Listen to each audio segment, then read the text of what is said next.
back squat, the primary movers include the gluteals and the quadriceps.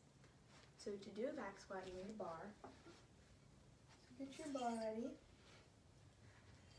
And then to set up, make sure your shoulder width stance. Make sure the bar rests on the upper back. Make sure your hands are just outside of the shoulders. Make sure your hands are tightly gripped on the bar.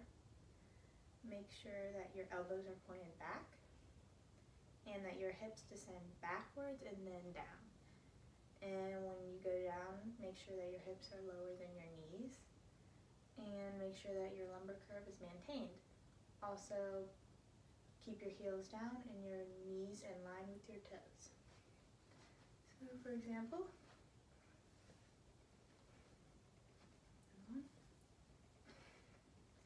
sideways view.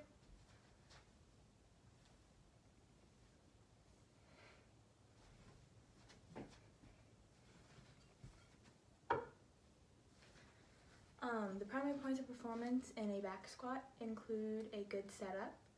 Make sure there's constant tightness in the midsection, so that's like the ribs down, and make sure that the overhead with active shoulders. Make sure the bar is overhead with active shoulders, and make sure that the bar travels straight up when you're coming back up from the squat.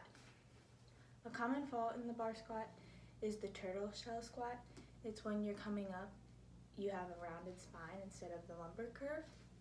If you do this, the solution is to learn how to properly breathe and brace.